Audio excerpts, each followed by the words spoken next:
Австриската амбасадорка во Република Македонија Ренате Коблер синоќа имаше средба со граѓани земјоделци и представници на мали бизниси. Пренесувајќи ги своите искуства од матичната земја од нејзиниот влез во Европската унија па досега, таа истакна дека земјоделството е една од најбитните гранки на кои во Европската унија му се приоѓа многу сериозно и му се обрнува големо внимание. Придобивките од членството во Европската унија, Австрија, која моментално е и земја председавач, ги почувствува многу брзо во растот на брутонационалниот доход, вработувањата, нови инвестиции и зголемување на извозот. Имајќи предвид дека Македонија е земјоделски ориентирана, има огромни потенцијали во оваа гранка, произведува квалитетна и вкусна храна. Погледот, особено на младите луѓе, треба да биде свртен кон земјоделството. Посебен акцент во Европската унија е ставен на органското производство и вашето членство во неа ќе ви овозможи да се подобрат сите услови токму за производството на органска храна, порача Коблер. Општата политика на Европската унија во однос на земјоделието е да се токму изнајдат одговори за овие проблеми или крижи со кои што вие се соочувате. Вашата земја има прекрасна храна, одлично производство на здрава храна пред се, со тоа што понекогаш земјоделците се соочуваат со потешкоти поради временски непогоди кои што влијаат и на производството.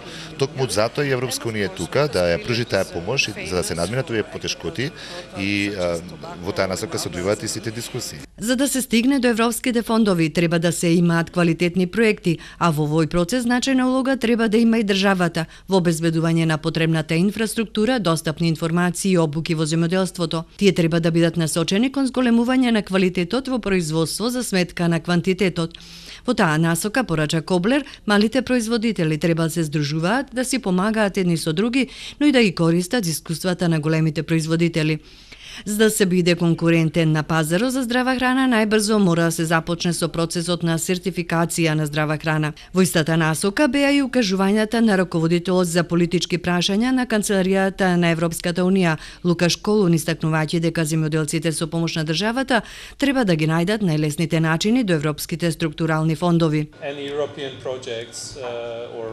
Сакам да ви нагласам дека што е значено за да се не ви добијат европските проекти, тоест како да се стигне до европските фондови. За да се стигне до европските фондови е битно да се има проект соодветен.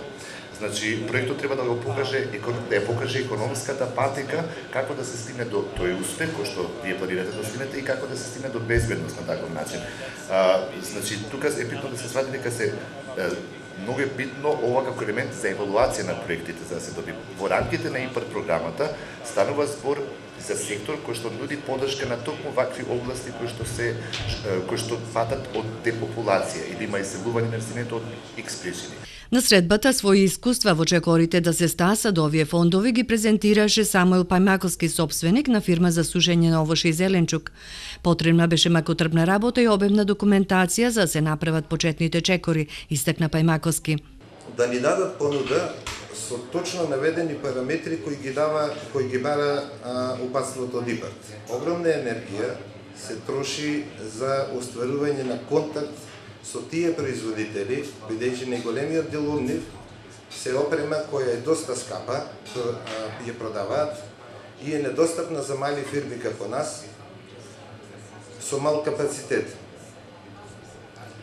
Испречењето на понудата во форма која е бара ИПАР е исто така отежната заради тоа што од нив се бараат документи кои треба да ги набават од своите институции и не се баш расположени за такви активности.